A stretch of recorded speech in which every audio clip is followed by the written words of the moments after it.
गांधी जी जब 7वीं कक्षा में थे तो उस वक्त दोराबजी एडल जी गिमी हेडमास्टर थे।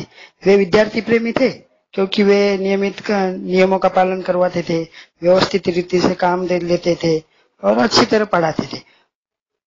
उन्होंने उच्च कक्षा के विद्यार्थियों के लिए कसरत, क्रिकेट अनिवार्य कर दिए थे। और गांधी जी को क्या इसमें रुचि नहीं थी। इसके अनिवार्य बनाने से पहले ही तो गांधी जी कभी न क्रिकेट, न कसरत, न फुटबॉल में कभी गए नहीं थे, न ही जाने का जाते ही नहीं थे उसमें, क्योंकि उनका कैसा शर्मीला स्वभाव था। ये एकमात्र कारण था उनका। और जब वो देखते हैं कि उनकी रुचि नहीं थी उसमें, क्योंकि क्या है उसमें कोई रुचि न होने की वजह से उनको अच्छा नहीं लगता था जाने। तो उस समय यह गलत ख्याल बना रहा कि शिक्षा के साथ कसरत का कोई संबंध नहीं होता। गांधी जी को उस टाइम में लगता था क्या शिक्षा के साथ में कसरत का कोई संबंध नहीं लगता, लेकिन ये गलत था, ऐसा लगा बाद में तो जब वो समझने लग गए तो विद्यार्थी वर्ष में व्यायाम अर्थात शारीरिक शिक्षा का मानसिक शिक्षा के समान ही स्थान होना चाहिए। लेकिन उस टाइम में उनको इतना लगता नहीं था। फिर क्या उनको ऐसा लगने लग गया कि कसरत में जाने से उन्हें नुकसान तो नहीं हुआ, लेकिन क्या कारण ये रहा क्या पुस्तकों में खुली हवा में उन्हें घूमने जाने की सलाह पड़ी थी। तो उसमें क्या है वो उसमें रुचि थी। तो हाई स्कूल में क्या उच्च कक्षा में और उसमें हवाखोरी की आदत पड़ी जाती है, इधर उधर घूमने लग जाते हैं। अंत तक उनको टहलने की आदत बनी रही। उनको क्या टहलना भी ना उनको ऐसा लगता था कि एक तरह का व्यायाम ही है, इससे शरीर भी अपेक्षाकृत सुगठित बना रहता है। तो उनका रुचि का दूसरा कारण क्या था कि पिताजी की सेवा करने की तीव्र इच्छा होती थी। तो स्कूल की छुट्टी होने के बाद में वो सीधा घर पहुंच जाते थे और घर पहुंच जाके क्या करते थे, पिताजी की सेवा में लग जाते थे। और जब कसरत अनिवार्य हुई तो इस सेवा में बाधा पड़ने लग गए उनके। तो उनको क्या लगने लग गया कि पिताजी की सेवा सेवा के लिए कसरत से छुट्टी दी जाए। जो गिमी साहब थे उनकी वो छुट्टी क्यों देने लगे।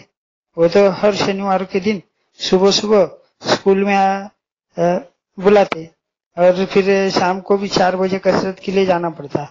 इससे क्या हो जाता तो उनका टाइम बदल गया। फिर वैसा ही लगने लगता।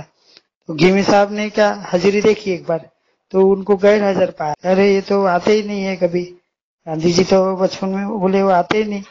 तो गैर हाजिर पाया तो फिर सही सही उनको कारण पूछा गया क्यों नहीं आते तुम। हाँ तो अभी उसको जुर्माना भी किया जाएगा। तो इससे तो गांधी जी को क्या होगा, बड़ा दुख हो गया। तो कैसे सिद्ध करूं कि मैं झूठा नहीं हूँ। गांधी जी ने क्या कहा बताया कि मैं घर पे जाकर पिताजी की सेवा करती। लेकिन इससे क्या हो गया, उनको झूठा ठहराया गया, नहीं नहीं ये झूठ बोल रहे तुम। तो उनको बहुत बुरा लगा और मन मसूल कर रह गए वो।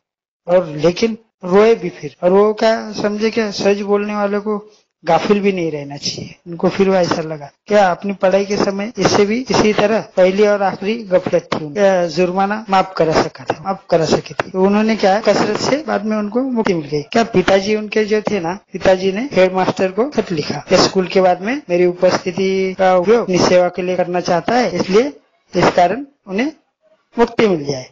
तो वो फिर छोड़ दिए। मैंने पिताजी से खत लिखवाया कि मैं आपके पास आता हूँ और आपकी सेवा करता हूँ, और फिर इसलिए मैं कसरत में और उसमें खेल में नहीं जा पाया। तो आप पिताजी को कहा कि खत लिखवा हेड मास्टर को।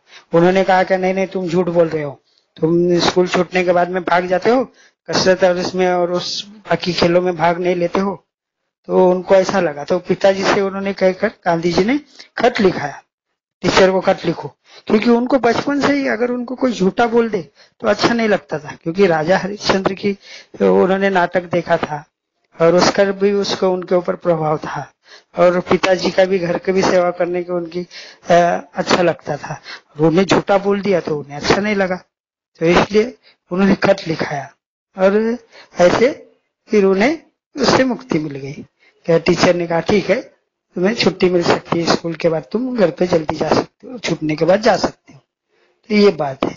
तो सेवा भी करनी चाहिए। सेवा का फल है ना, जो सेवा करता है ना उसको मेवा मिलता है, कहते हैं ना। तो सेवा करने वालों को मेवा मिलता है। और माता पिता की सेवा तो ये बहुत भाग्यवान और भाग्यशाली लोगों को ही मिलती है। तो ये भी एक इससे सीखने को मिलता है इनके गांधी जी के इस किस्से